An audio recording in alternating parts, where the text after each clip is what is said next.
Today's Power Hour, Pearl. I'm so excited to have you again. Welcome.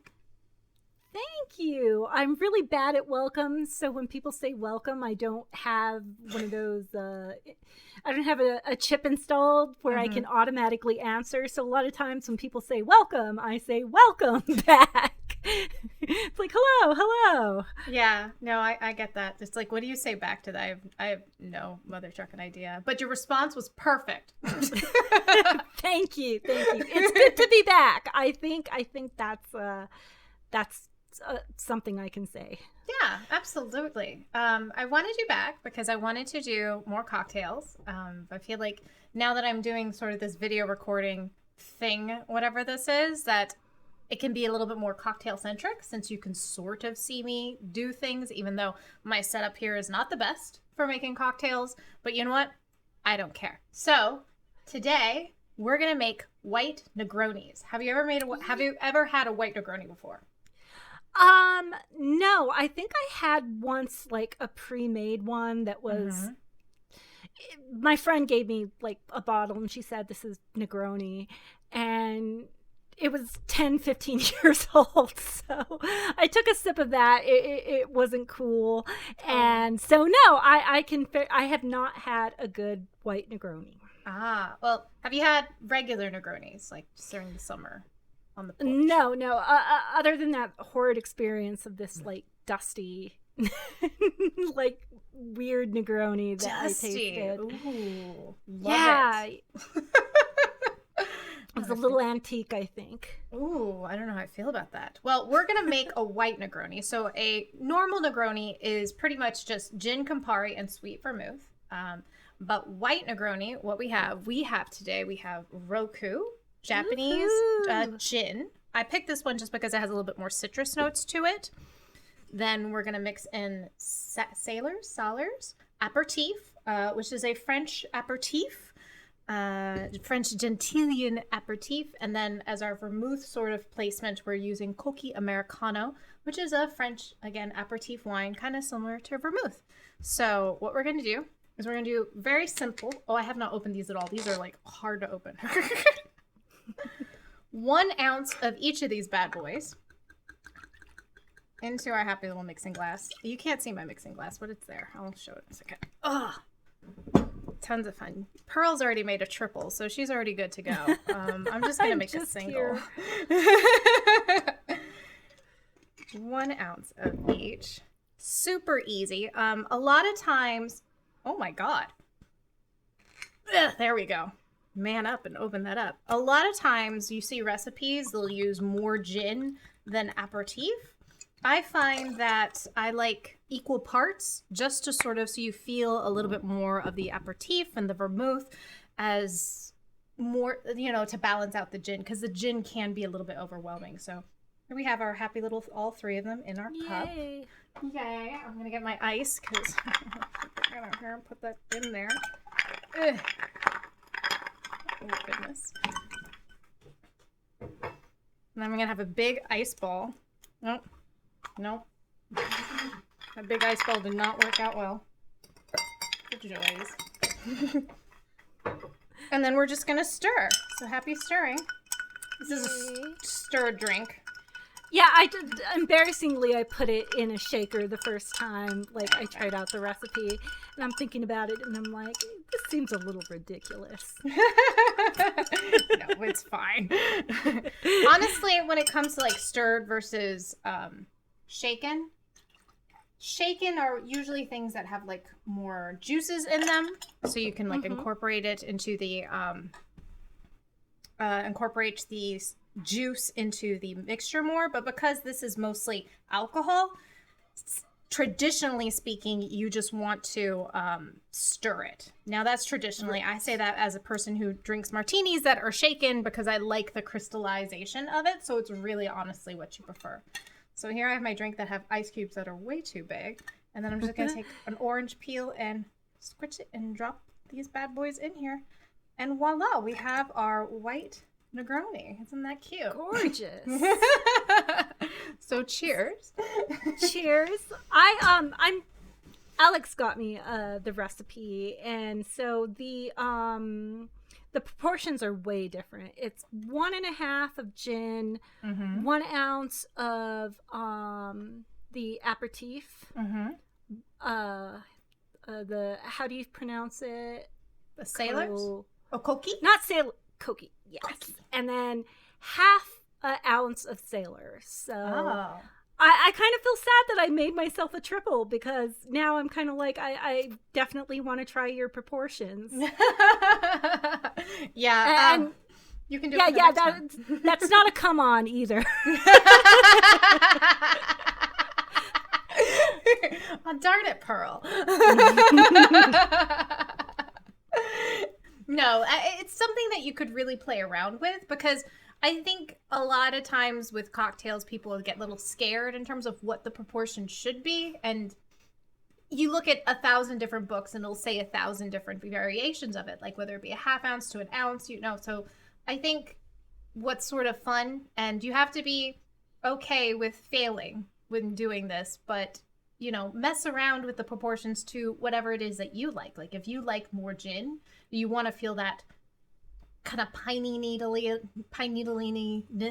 in your cocktail, then add more gin to it and less of the other stuff. Or if you want to feel like it's a more like a fortified wine kind of feel for your cocktail, add more vermouth and add more of the aperitif gentilian liqueur or whatever it is. And yeah, you just mess around, just play. That's the fun part, isn't it? Yeah, definitely. I think because I like things sweeter, and I'm not a fan of gin forward drinks, or gin. That's why whenever I make aviations, I make them with it's a Spanish gin called tannins.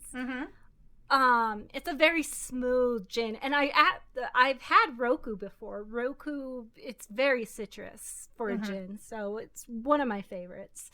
Yeah, I really like it for this, just because the vermouth and the aperitif wine, I think, need that kind of citrus to it. Like whether you use an orange peel, lemon peel, I don't think that really matters for the cocktail, but something that's more citrus forward for your gin, at least for this, in my opinion. Right. And I'm citrus forward like in anything, so even though aviations really do require a dry gin, I go for some of the smoother, not so juniper forward gin, and that's just my taste. Yeah, stay away from that Bombay Sapphire.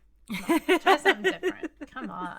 I do love Bombay Sapphire, though, but I can say that about like most liqueurs. What do you like to drink? Whenever anyone asks me that, well, I like whiskey. Oh, you're a whiskey person. No, I love cocktails. I love them sweet. Oh, okay. So I like beer. It just keeps going and going and going.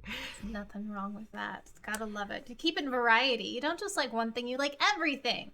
Right. So I'm always. I like that you kind of use me on your show for the aperitifs, because I think those are things people don't really get exposed to or think of. So they're always so interesting. I've never had a White Negroni before. What do you think of this? Even with your different variation than mine, what do you think of the cocktail? I really think it's such a great and with the proportions I've been using, I do kind of like really squeeze some lemon in there to get a nice cut. But I think it is, even though it's got kind of, I'm more of a fan of sweet rather than bitter, but it does have this great bitterness that I had to try it with salty foods.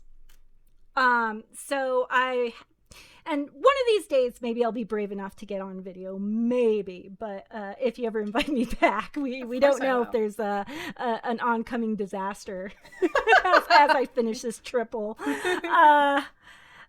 But I prepared some heated bread cheese, which is just super salty, and kind of just toasted some sourdough pieces to go with it. Sourdough bread. And it is, my uncle always used to, even when he would order, this is illegal, but he's passed away, so I don't thing. But when I was a teenager, I was like 15, 16, and he'd take me out to a restaurant.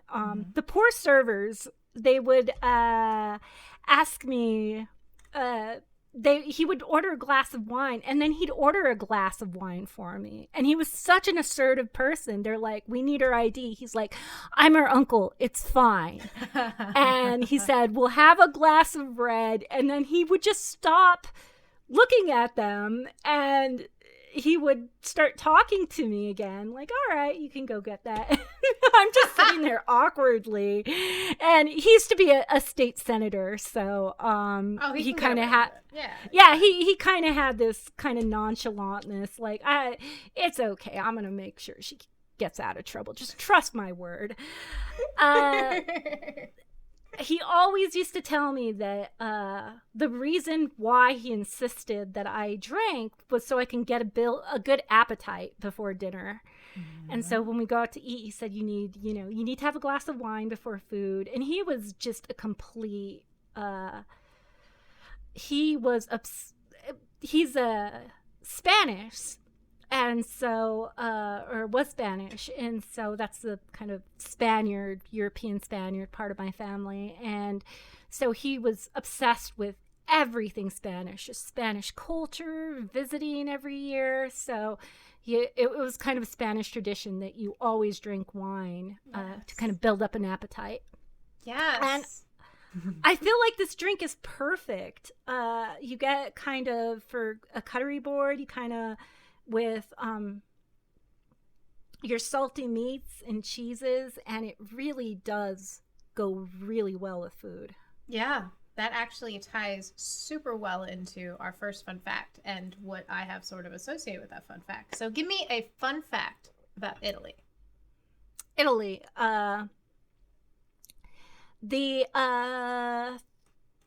3 active volcanoes in Europe are all in Italy. Huh. All of them? Wow.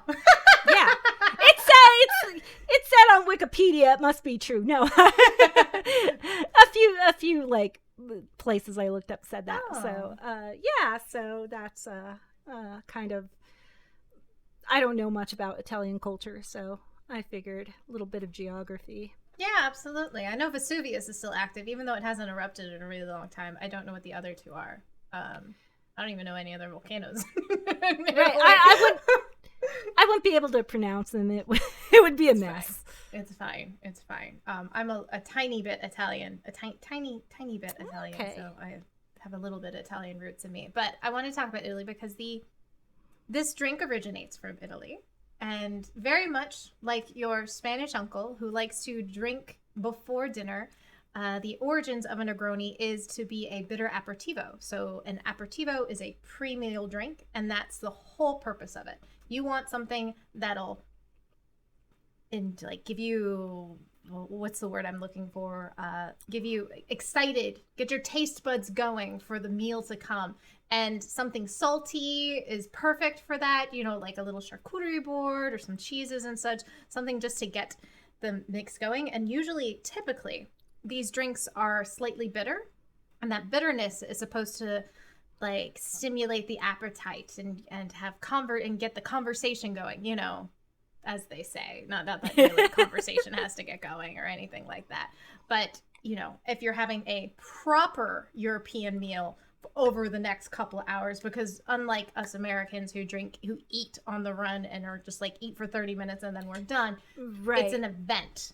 In Europe, at least the couple times I've gone to Europe, that's definitely more of a 3 hours is typical that you go out to a restaurant and have a meal. And so this is the perfect way to get started. Have you had dinner yet? I had a pre-dinner aperitif and then dinner, and now I'm having post-dinner aperitif with my mouth is full of bread and cheese. That's perfect. It's perfect. Bread and cheese is actually a really good pairing with this. I think especially just the saltiness, the salinity I think you get from the gentile sailors. Sailors? I feel like that's how you say sailors aperitivo. That's how I've been saying it. That's what it's going to be. That's exactly how it's supposed to be. It's fine. Yeah, but this is Gentilian liqueur, so it's made from a bunch of different herbs and such. So it has a little bit more viscosity to it. Like, it's definitely more on the sweeter side. It's at 16% alcohol, so a bit lower, even than our Americano aperitivo, which is more like vermouth. Yeah, it's a 16.5, so they're both a little bit more on the sweet side.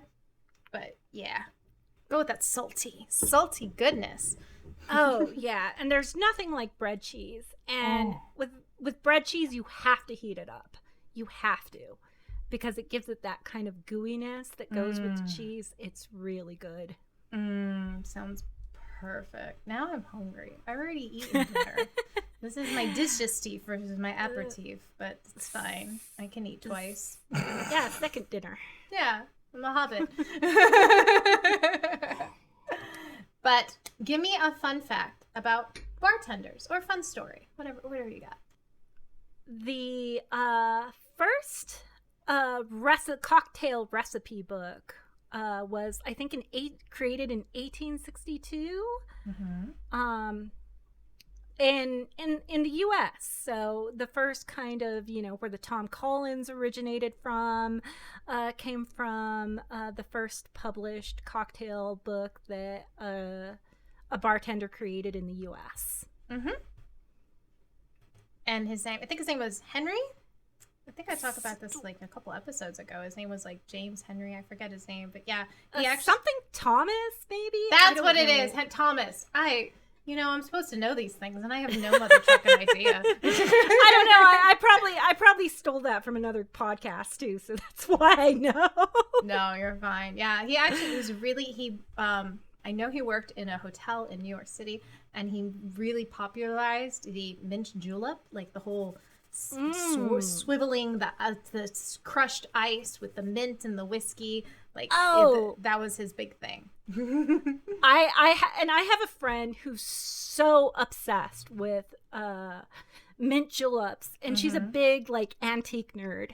So she buys she would come over before she moved to Seattle. She would come over and she would bring I shouldn't have done it, but I got this this tin expensive, overpriced, and it's this old dented tin cups. So she could make us mint julep, and she would muddle them. And she used to also grab mint from her garden, which was adorable. Yeah, Alex loved it because she would come over and bake and with me, and then make cocktails. And so of course he'd be working on the channel or just being his regular secluded self, and then he'd just come out of his little cave and say, all right, and eat baked goods and mint juleps. I was like, man, you're really living the life here, buddy. Seriously, spoil that boy. And they're mint juleps served in antique, southern overpriced cups. So yeah, I tried doing that, but I was aghast at all the prices on eBay. So I just was like, I have trouble buying glassware, even though I do love glassware, but it's really devastating when they break. It really is very devastating, which is why I don't have a problem buying glassware, because I love it so much. I would 100% be disappointed if you didn't have crazy glassware. I mean, yeah, I just bought a ridiculous glassware set that was the glasses used in Blade Runner, which I think you also just purchased as well. So that's where that little goober, he did the. I always do this to him too. It was his birthday a few weeks ago, and he sent me a link, and because I was asking him, I don't know what to buy you. You're such a weirdo.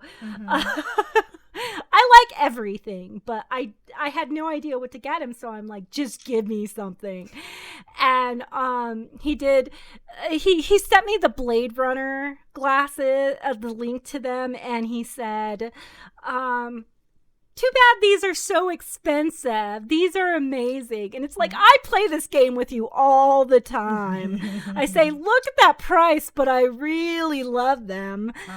So right now, I actually, since these were quite pricey, I am drinking my aperitif, even though it's not quite. This is a whiskey glass. I'm drinking it right now out of a Blade Runner glass. Yes, and for context, I love Blade Runner, and I had showed Alec. Pearl is Alex Snestrunk's partner and girlfriend, and so I had shared the link to these glasses I found online that were used in the movie Blade Runner. Now, they're not the glasses that were used in the movie, but they are not reproductions. They are just crystal made in Italy that are ridiculously gorgeous and beautiful and expensive, as she said.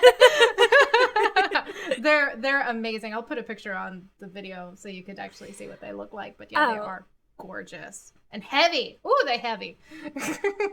They are. They're and what I love is they pretend like you're a responsible drinker, and they have like the curve right where you should portion the whiskey setting. I say setting, but the whiskey portion, I don't know.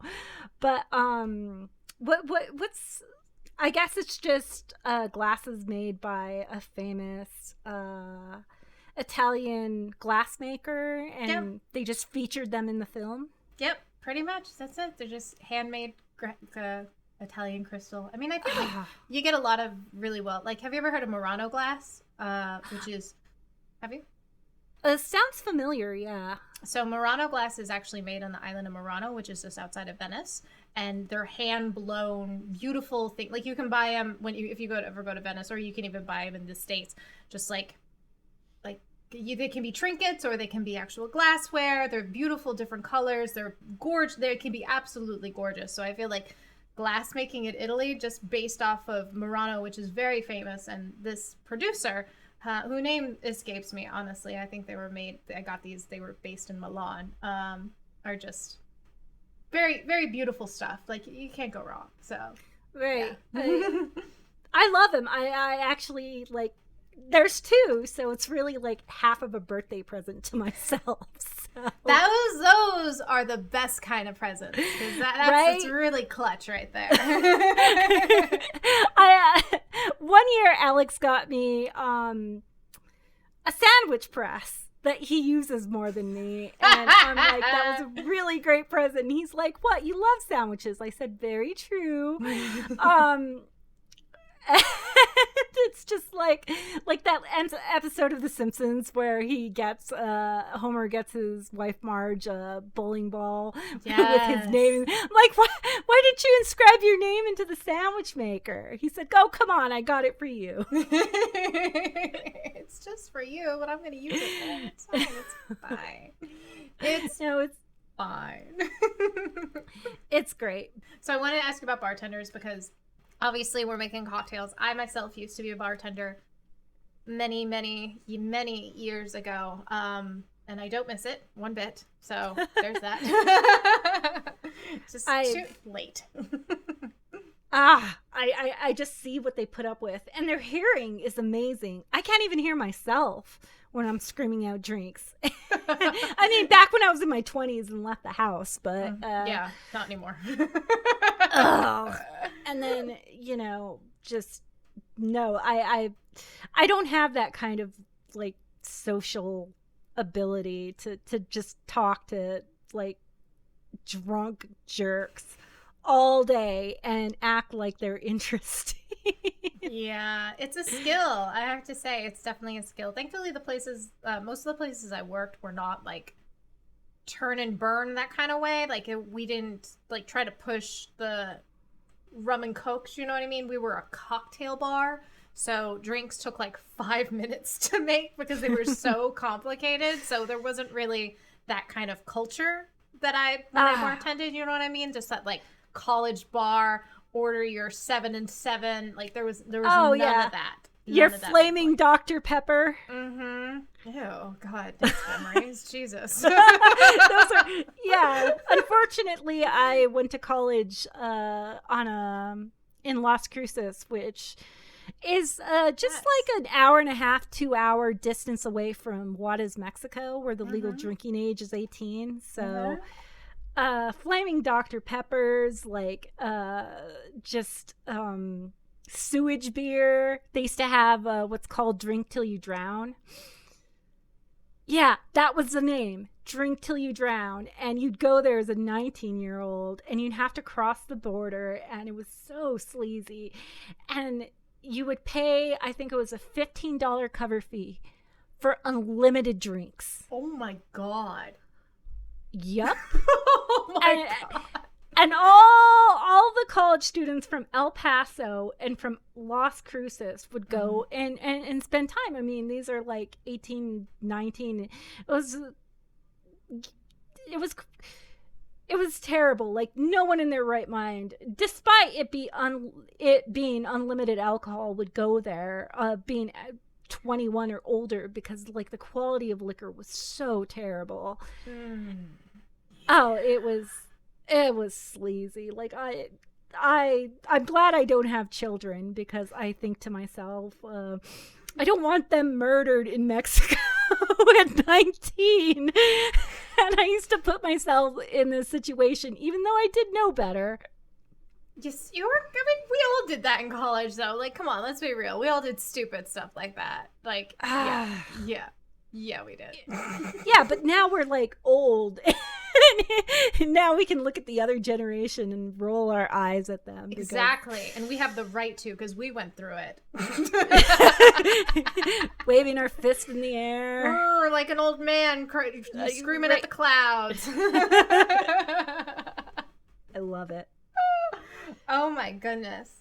So one of the reasons why I wanted to have you on this episode is there's a method to this madness in terms of the fun facts.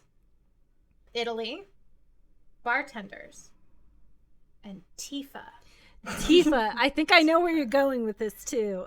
Because one, Tifa from Final Fantasy VII. We all love Final Fantasy VII. Let's be real. If you don't, then why are you listening to this podcast? I don't understand you.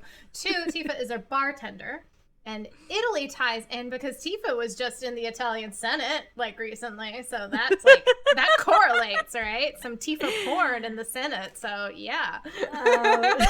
The reactions were golden. I mean, I'm looking at this stuff just as a fan, like, how did this make this way here?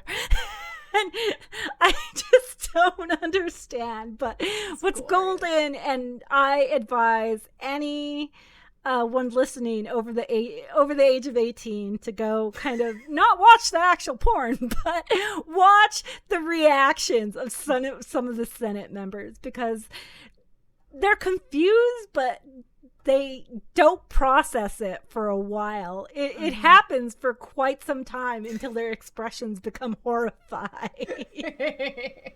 So good. Oh, all right. So good. But yes, I want a fun fact about our girl Tifa. Give me a fun fact. I want to know. Okay. You're an expert.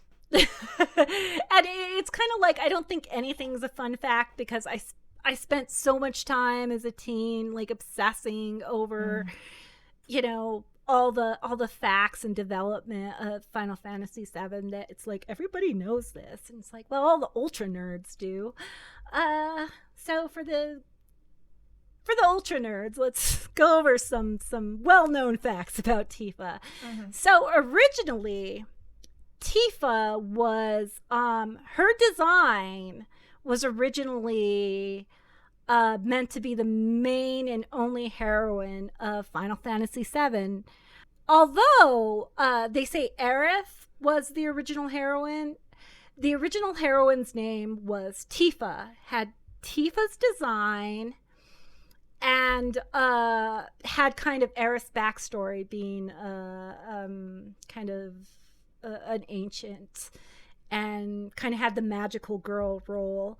And so they developed Vincent Valentine, kind of if you played the original, the one of the optional characters to be the main villain that was her brother. And so if you look at their designs, Tifa and Vincent kind of have black hair. They both have reddish eyes. So their designs were originally meant to be siblings. That got changed several times. And then it changed from Tifa was scrapped. And then it became Aerith and Sephiroth. And then that's when they kind of knew Aerith was going to die. So they kind of needed another heroine to support the hero. Spoilers for a 30-year-old game. Well, you never know with remake. There's tons of gossip that maybe things will be different. Yeah, for sure. No, I'm not talking about the remake. I'm just talking about Final Fantasy. The original. I'm sorry. No, you're fine. I just think it's funny that people get like angry if you say spoilers. I'm like, it's 30 years old. Or however old is like, come on, people. Or however old is 25. I don't know. I can't do math. But you know what I mean? Like, really? It was a sarcastic. I'm sorry. No, you're fine. You're fine. I love it. I think it's kind of like up there with if you play retro games at all, you're gonna know this ending. Yeah. And I'm very sorry if you've been introduced to Final Fantasy VII through the remake, but I mean, it's based off an older game. You're just going to have to deal with it. I had The Sixth Sense spoiled for me, and I did okay. I enjoyed the movie. I did okay. I survived. It'll be okay, people.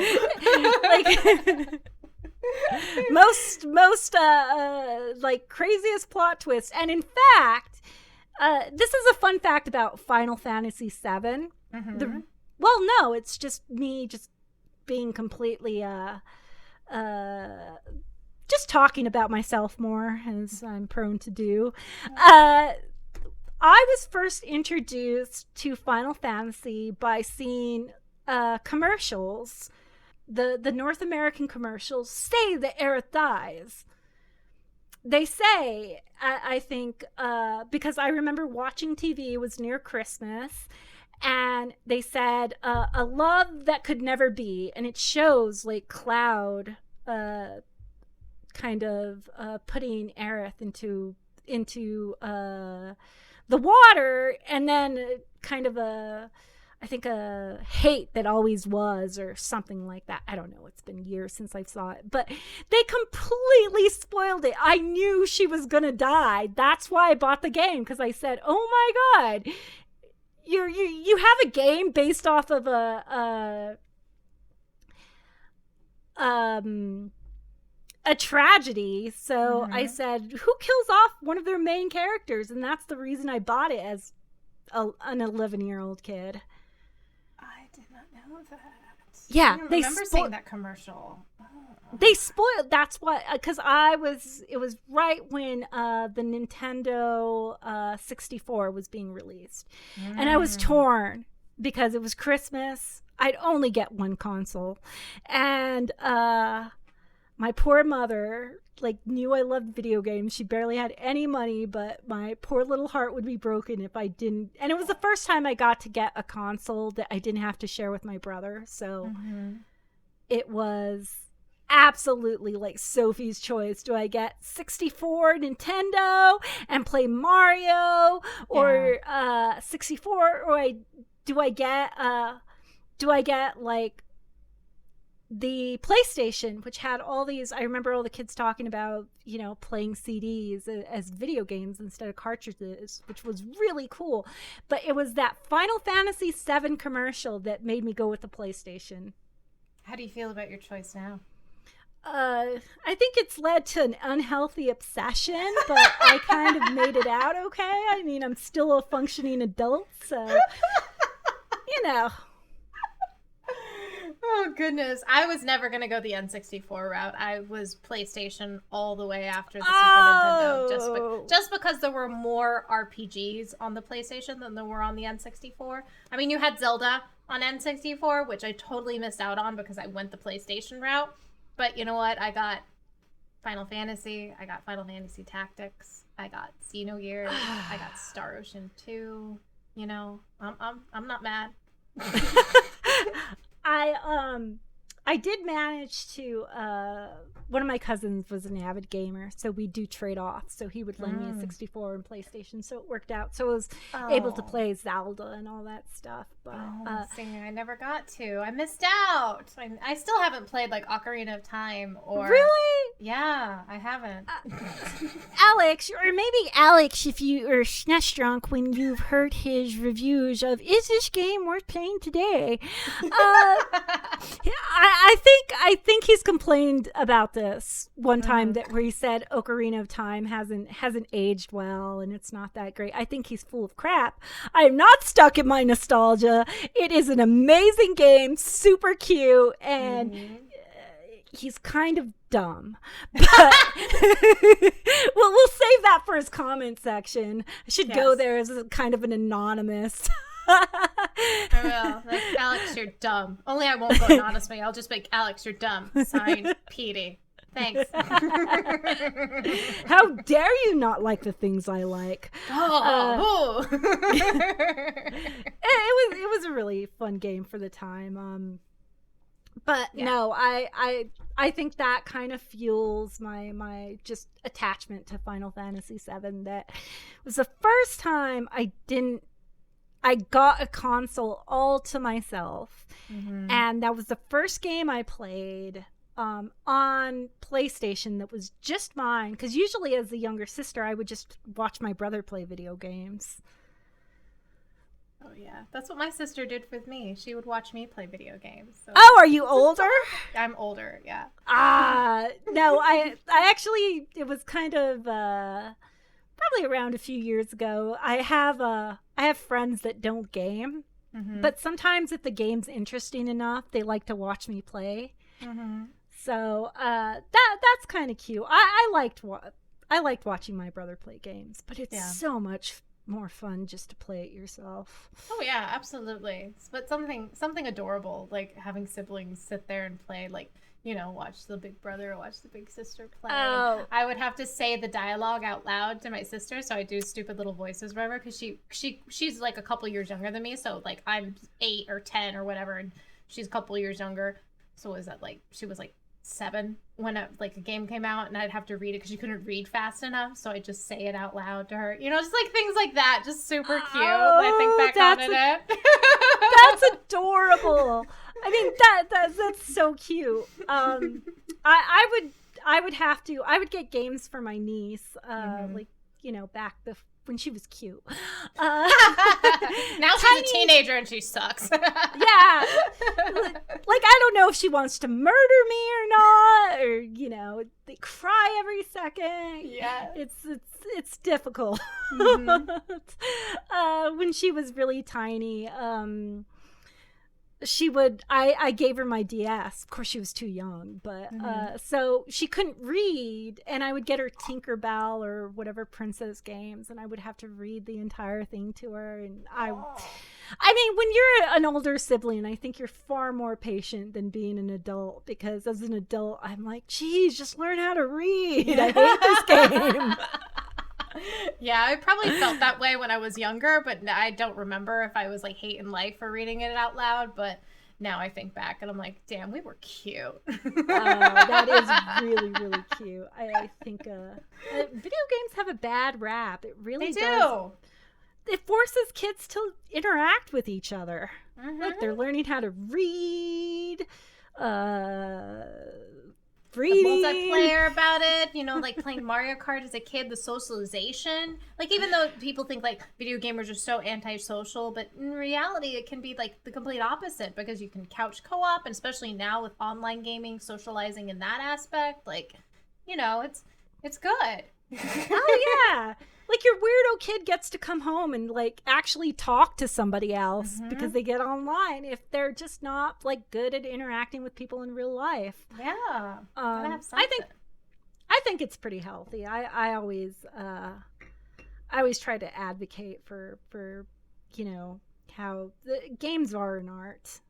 Yes, they are, and thankfully they're starting to be considered more works of art, like you know, like a painting or a book or something like that. They're you know, it's starting. At least for me, it feels like it's starting to go in that direction in terms of appreciation. Maybe that's the video game market right now, just because everything's so mother trucking expensive.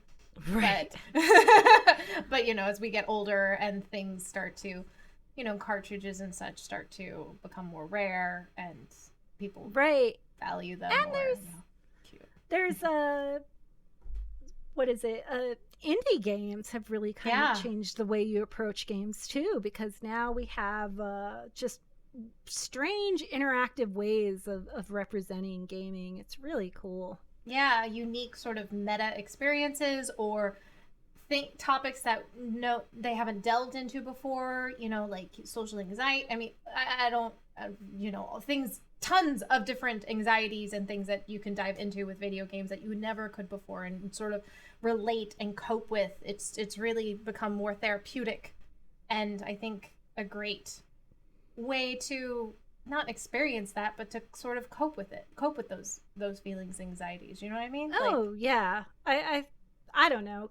It's pretty lonely being a kid. It is. It really is. It's hard. And, you know, the number one thing you're going to have any kid tell you as an adult is that you don't understand.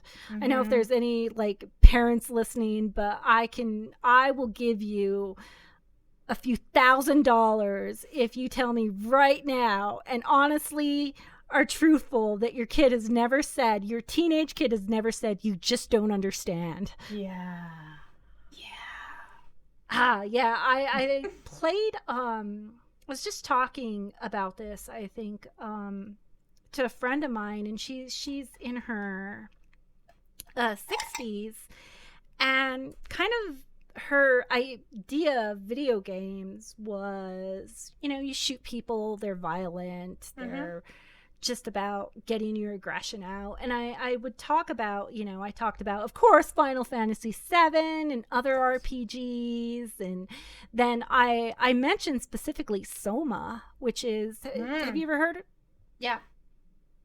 That messed me up. It's not even like crazy violent. It doesn't have crazy horror aspects, but the whole idea of self in that game as you go through it was really intense. So I don't know. I think as we start using video games as a medium, it's definitely going to evolve into something pretty incredible.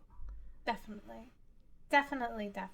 We sort of got like off trail topic with this. Yeah, that's what I do. No, I love it.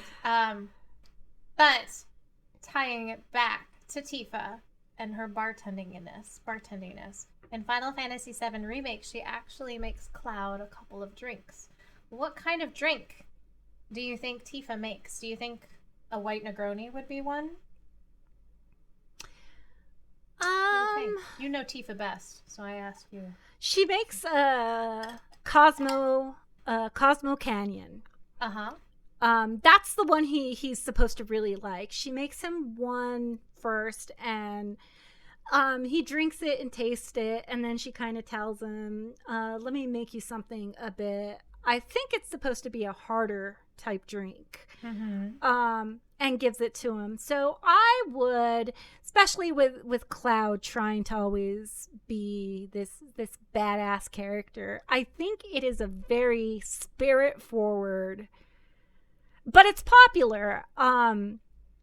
I think, I'm not sure if it's the Ultimanias that I've read or if it's comments from kind of the NPCs as you go around town, but a Cosmo Canyon is supposed to be the legendary drink of Seventh Heaven. So that's the drink that I know I this is obsessive facts here. Gossip, it's ridiculous, but that's the bar's signature drink. That's what everyone loves. That's what makes Seventh Heaven is the Cosmo Canyon, other than the good food, and she makes good drinks in general. But the Cosmo Canyon, I would assume, is kind of a rough drink that's a very alcoholic drink that's smooth and complex, but I mean, the red color. And by the way, if you do watch the animation, she pours one bottle in and shakes it. There is absolutely no mixing. There is one bottle, and she doesn't even put ice in there. That's true. She's just shaking liquids. It's fine. That's how it works. That's how it works. Just one liquid that's activated with some stylistic flips of the mixer.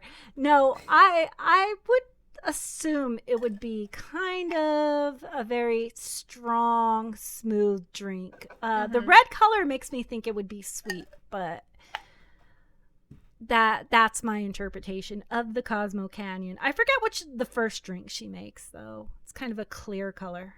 Oh my God, you don't remember. See, so the first one's clear, so this is what Cloud did not like. So the next one is like a Manhattan. Yeah.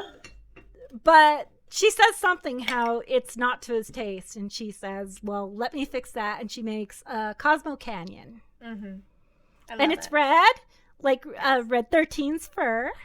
Yes.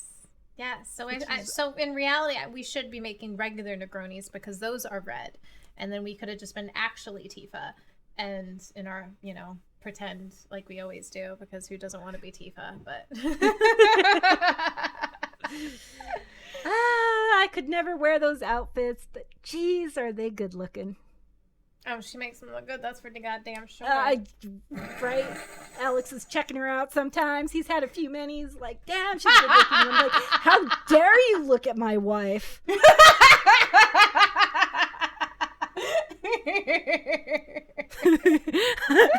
I'm jealous. It's like you're not jealous that he's looking at her. You're jealous that you're not doing the same. I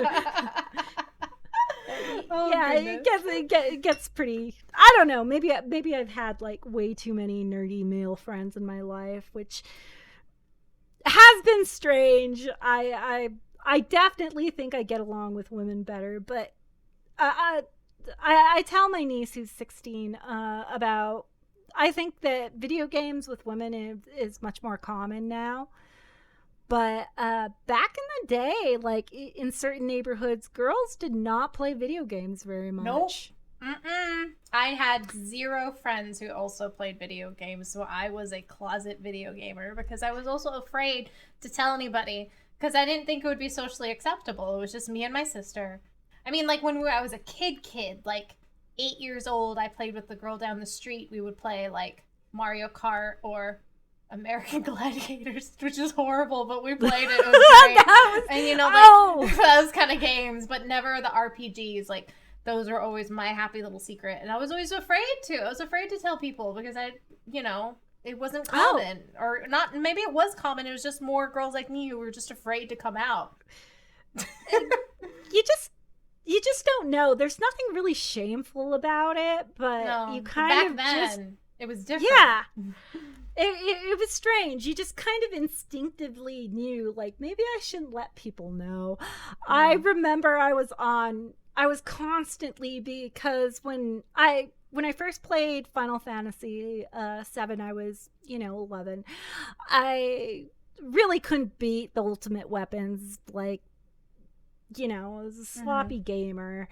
I did get like Nintendo Access or any kind of magazines that would tell me secret codes and so when I was 16, I grew up in a poor neighborhood. We actually we started having like classes where you could access the internet, and I remember like some kid that was sitting kind of on the other row would tell me, how come you're always on Final Fantasy 7? Like, you're always looking up that game. Like, how dare you? I don't know anything about that video game. Are you kidding me? Oh my God.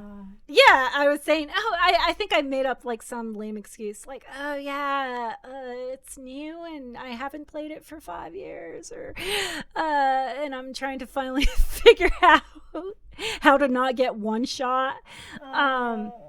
I always like to say I love video games, but I'm not good at them. And it just goes to show, like, that's another great thing about video games, that you can play them. You can play them as much as you want. You can love them, but you don't have to be good at them. And you can... Yes. Like Elden Ring. Great. Oh, my God. You should... I've gotten better. I've gotten better than one. I think Elden Ring is a lot easier than Dark Souls and Bloodborne. Maybe it's just because I played the hell out of those games already, but definitely the fact that you're not stuck in one spot. You can kind of just like nope out and go somewhere else if it's frustrating you. Yeah, but it kind of surprised me. So many people thought Elden Ring was something different than it was, that it wasn't just an open world, kind of open world Dark Souls game. I even had my friend's boyfriend, because of course my friends can't play video games. They have to have different interests. So I'm always, I can't play co-op, have no friends. I think I warned him, because he got Demon Souls when he first got a PlayStation 5, and he never played the Dark Souls or series, and I let him. He was so frustrated. He's like, I can't. I'm like, dude, just block everything. Like, go in slowly, and then back away from everything. And you can get through it, and then you can always over level like any kind of RPG, and then you're sweet. But he was so frustrated with it, he just kind of quit Demon Soul. And so I sent him a message, I think, a little bit after Elden Ring, like, don't get Elden Ring, because I hear people are confused that they think it's a regular MMORPG, but it's pretty much just Dark Souls. And he's like, I already bought it, think it was something else. I'm like, how are even gamers fooled? Yeah, no, I'm pretty bad at Elden Ring, but just like the rest, I die constantly, and I try not to scream as much. My poor dogs. I screamed constantly at the game. I just beat it, so I have accomplished it. Not without the help of my happy multiplayer friends who helped me through a couple bosses. Oh, so Petey, but don't you know that? Then you really didn't breathe. That's not real. The other people beat it for you. If you were to play it like a real player, like you would don't summon. Like, okay, fuck off. All right, that's what I have to say about that. Go fuck yourself. All right. That's why the game is so hard, so it can encourage stuff like that. So you don't just like one shot things throughout the entire game. So you have to resort to things like calling more experienced players and interact, and use kind of the summons that you. I don't get the complaints about the summons. Like you. They're there for a reason. Yeah, they're part of your arsenal. You have like a specific. I have 1,000 of them. Like, you go through dungeons so you can get one. That's just like getting a really sweet weapon. Yes, I don't understand the gripe. Like, oh, you can't do it if you summon. And like, all right. First off, you need to stop gatekeeping and stop telling other people how to play a fucking game. All right, like, just stop. And if I want to die all the time and multiplayer with my friends and play the game that way, you know what? I'm gonna do it, and I don't care. So have fun. I beat Dark Souls 3 with was it 3 or 2? I think it was 2. I think 2 was like my first Dark Souls game after playing Bloodborne, and I was lucky enough at the time to have had a PlayStation Plus. And so I remember beating all the last bosses. I was so frustrated that I just summoned the hell out of people. And it was really cute, because I saw there was this one dungeon, and this person just led me throughout the entire thing, and it was like a leisurely walk. It was so nice. Like, we kind of just did the entire dungeon in one shot because this person was so overpowered. And I just had that in Elden Ring. Somebody he just leisurely led me and Pam through the sewers. I was like, I love you. Who are you? It's great. And I haven't used one summon in Elden Ring. Just because I'm kind of a loner a lot of times. Oh. And so it's like, I have to socialize. And what if I just like die and want to quit? Do I have to come back? What's the social etiquette in this thing? That's a lot of thinking. It's a lot. This is why I only multiplayer with friends or people that I know. But when you get, when you multiplayer in Elden Ring, you have a chance to get invaded. And whenever me and my friend Pam were playing, and we got invaded while we were in the sewers, and the invader is the one who led us through the sewers. I was like, you're not here to kill me? He like stood there, threw a warming stone at us, waved around his torch, and like did bow gestures. I was like, and I went up and whacked him with my sword like once. I was like, what's going on? He just like, then he his name was Sewer Guide. So literally that's what he did. I was like, I love you. I need to promote you. So if you're ever in the sewers, multiplayer, maybe you'll get the Sewer Guide to lead you through it. It was amazing. It was great. We got to the end instantly. I was like, I love this person. Oh, that's adorable. Like, that's such a nice surprise. You get invaded, and it's just a happy helper. Happy helper just wanted to help. I was like, oh my God. I love them. Love them. Whoever they are, you're a treasure. Continue. Yeah, knowing me, I would have killed them. I did. I whacked them with my sword. I was like, but they didn't fight back. So I was like, okay, maybe they're cool. I don't know. Like, I didn't because usually whenever at least I get invaded, you just sit there and stare at them for a minute, going, here we go. Oh yeah. Gotta remember where my runes are at. Yep. Here we go. We have to do this shit. All right. Yeah. Let's go. No. I'm full of bad decisions, so I panic and I die. So I'm like, all right, well, I don't have too many ruins right now. I guess it'll be cool if I die. I can win a few of them. I mean, I like playing these games, playing Dark Souls, So, what's your character? What is your ultimate build? Oh, Dex and Arcane is my ultimate build. Really? Yes. Ah, man. See, I'm 100% tank with stamina. Like, that is all I am. Well, no, not even a tank. I don't even focus on having, like, high HP. Stamina, so I can roll around like an idiot forever until I die. So Stamina and strength, so I can just go in with crowds and like one-shot people with a blunt sword with no skill, and then like I said, and shield it up. Oh yeah, I have my shield and strength, and that's all. Like, I just roll around like a complete terrified rat. That's the best, though. That's what I love about that game. Like, you can have a completely different build and still be able to, like, you can mess around with it to whatever your playstyle is. You don't have to be set to one playstyle, like a platformer or something. You have to play a certain way in order to beat the game, or even with traditional turn-based RPGs, you have to be like, this is your spellcaster, this is your this is your that. You can be whatever you want. Right.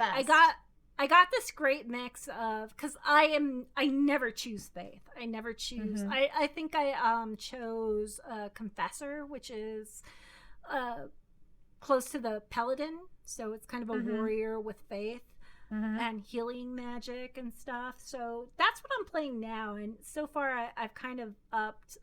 I've kind of like, I wasn't sure because Elden Ring is so long. I don't want to be stuck. I want to use all the weapons. Like, I get a pretty staff. I want to equip it. I have like really cool. I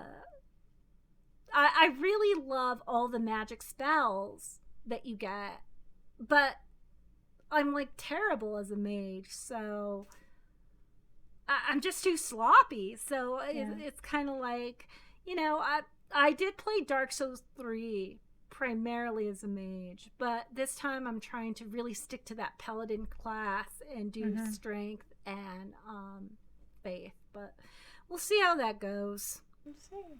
You can always respec if you need to, if you wanted to. If you get tired of it, that's the best part. You can always change it up. It don't have to be set to one thing, you know? Yeah, very true. Yeah. I haven't though enlisted any multiplayer stuff with it so far. But oh, well, you're on a PlayStation 5, so I can't multiplayer with you. Dang it! Really? I didn't even know that. Yeah, it's no crossplay. You have to be on the same. You have to be at least on the same system. So I know. Bummer. I wish Alex would play. He's like, he has his own gaming channel, and we don't play games together at all ever. Oh, get it together, Alex. we do play some old games together and stuff like that, but me and him are such single player gamers, and you know, like even in survival games, one of my favorite games is Don't Starve. Mm-hmm. And even then, we can log into the game at the same time. He can use the PlayStation 4 and I use the PlayStation 5, but it takes so long to log in, and then it's kind of like he wants to do something else, and I could spend like 7 hours playing it. So we're never in sync when it comes to video games. That's okay. Whatever works. Have you completed your drink yet, though? It's been a while. Are you still on it? I have a little bit left. Would you suggest this drink to other people? Depends. I don't know. Depends. I know some strange people. None of them are like me. So I don't know if my friends would like something like this. But yes, one of my friends from Seattle, she's the one who gave me kind of that really bad 10-year like regular Negroni premix kind of bottle. Said it was terrible. So I would make one of these for her, see how she liked it. Oh, see, okay. Yeah, I have one friend who I could suggest this to. As for the others, it's like, I have a friend who loves Jim Beam. That's not going to work with her. I did make one for Alex. He says, as always, he's very kind. And he says, it's very interesting. That means he doesn't like you. That's fine. He'll have me make them. Like before the podcast, he's like, his little ears perked up, and he said, "Can you make me one too?" So when he says interesting, if he doesn't like something, he'll say it. But if there's things, I think that you kind of have to have not a refined palate. I never liked people who said you have a refined palate. But I think you have to have a certain kind of appreciation for food and drink. And with this one, I would say that you would have to pair them. Yeah, you would have to like food pairings. Yeah, it being an aperitif and all. Have it with some food. Even the Coca Americano has some cocktails on the back, like a Classico, which is just this and soda water, it looks like, and an orange peel. So something just to like lighten it up a little bit, you know, just like a easy after work spritzer, sort of. Oh, yeah. Something like that. Or Eventide, which I have not had. Americano, gin, and a dash of orange bitters on a coupe glass. So literally a martini. So another variation martini, and this one doesn't have cocktails. But again, this one could also just be on ice as well. As a little aperitif or just a stiff, and then the gin. You can never go wrong with gin. So. Oh yeah, gin's such a. I know a lot of people don't like gin, and it's because they think gin is like they're insane. Gin and tonic. It's like you gotta have like. I don't know, when I go to a few bars around town that I really enjoy, they have gin drinks that are mixed with like sweet pea tea and all these like, strange. Gin is a very interesting concoction. I really learned to love it outside of getting sick from gin and tonics. I love a good gin and tonic, though. I think there's nothing more pleasurable for a cocktail than something as simple as, and it has to be good tonic with a good gin, and it's just like it's perfect, you know, like perfect summer afternoon drink cocktail. A good gin and tonic with Jack Rudy's tonic with good club soda and a good gin, you know, like that's it for me. Even like maybe put a splash of this in there. I don't know. Just let's get wild. Let's get crazy. You definitely sound like a PBS when I'm watching food shows, like they put like some kind of chili in there and they're like, let's just go insane. And yes, they put a pepper in there or something. And like, that would be fun. Some jalapeno or something in it. Holy crap, this is New Mexico. Like anytime I go to any kind of wine tasting or any kind of event, they have green chili wine. Everywhere. Green chili wine? Yeah. It's not, it's obviously it's usually a white wine. It's it's definitely not something I love or that I like choose to drink a lot, but it's kind of an experience. It's if you think of green chili is kind of a lot more, it's a chili that's pretty like acidic. It's got more of this sour taste, and without being sour, I can't explain it properly, but yeah, here in New Mexico, green chili is in everything. You go to McDonald's, you can have a green chili cheeseburger. Like I remember I went to, when Alex was still in Minnesota, I was like, yeah, I could use a burger. Like, I can't wait to get a green chili cheeseburger. Sounds great. It's like, we don't have green chili. What? It's like the ingredient to everything. What? You don't have chilies in Minnesota? Oh, yeah. Well, what can I have? A squirrel? You know what? They probably do have a lot of there that I think I would actually, I'm not a fan of vodka, but I've had chili vodka before, and I think New Mexico hatch green chili vodka would actually be really interesting and really good, and I would totally get down with that, with like a Bloody Mary. You know what I mean? Like a chili vodka and a Bloody Mary. Like, I'd be down. Oh man, I'm sure. Like we had one of the Italian restaurants here used to do like a Bloody Mary bar. And I'm not a big fan of Bloody Marys. Like I've had a really, really delicious Bloody Mary before, but they're always like something I don't seek out. But I did have one done really well and it was delicious. But with a Bloody Mary, like you could shove like crazy green chilies just into your Bloody Mary. That would actually, I think that would work. Yeah, I make a clear Bloody Mary. It's clear. Well, it's slightly cloudy, but it's not chunky at all, or red. It's slightly red, but a clear one with the chili vodka. I'm gonna make some and send it to you. You can try it. I've done. I don't know though. I'm trying to think. What is it called? Me and my friend, she was obsessed with, and it was something punch. And no, not like Jungle Juice or something like that. That's the Milk first punch. thing that came into my mind. I know. I said not Jungle Juice. We weren't 13. Well, 13 for this state anyway. No, milk punch.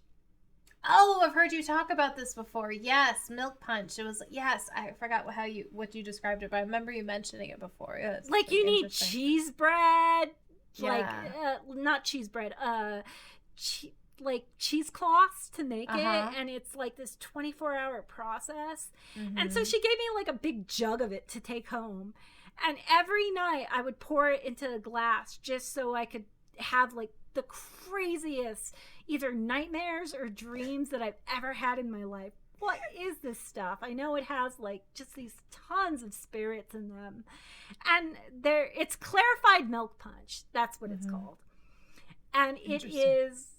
They have it a lot in like in Santa Fe, and especially during the spring and summer, they have clarified milk punch, and it is. I swear, it's like witch's brew. It's insane. It is definitely probably the crazy. I have never like had induced dreams and nightmares other than taking medication. So milk punch is definitely an experience. I advise everyone out there of the legal drinking age to have some clarified milk punch. See what happens. I'll do it. Have you ever had it? No, I have not. I'll fly out to New Mexico for it, though. I will. It'll be an experience. It will be. It'll be great. I won't. I don't think I have the patience to make it alone, though. It's okay. We'll get your friend. Caller from Seattle. Yeah. All right. Well, thank you, Pearl. I super appreciate you coming onto the podcast today. Did you learn anything? Because I feel like I've learned about Tifa more than anything, which was fantastic. Because this is all I wanted to know about. I wanted to learn about Tifa. This is why I asked you on. So thank you. Thank you so much for having me. I always feel like I just ramble, but like I get so nervous on these podcasts. I'm like, just talk as much as you can. No, this is why I love having you on, because we ramble and talk about the most amazing things. Like what tangents we go on. It's amazing. I absolutely love it. Thank you so much, Pearl. You're a pearl. Pearl is a pearl. Thank you for joining. That's so sweet. And enjoy the alcohol. Please enjoy mixing around and playing around with the drinks. So yeah, I don't have like you are my classiest friend, so it is always such a joy when I have your suggestions. I feel I don't know, I feel more refined as a person, and that's hard because I'm kind of like, just sweating playing Elden Ring in pajamas.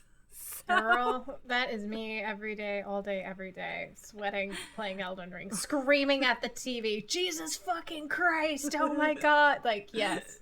No, it's great. No. Oh, yeah, and then just falling off the fucking cliff after you beat a boss or something stupid. And fucking platforming. Why is there platforming in this game? I don't understand. It's wonderful, though, because I have been stabbed by a... No, it's not wonderful. But, opposed to the other Dark Souls games, I have died killing a boss. Like, I swear, like, I wish I had videos of, like, the mutual stab. It's like you die at the same time. Yeah, it's a samurai movie there, like, the really clumsy bad one. Yes. And then we die. And then I go back and my souls are there, and I beat the boss, and I'm like, well, that was kind of anticlimactic, but at least I say souls, but I mean ruins. Yeah, yep, of course. But. All right, well, thank you Pearl. so much. Cheers, my friend. Cheers.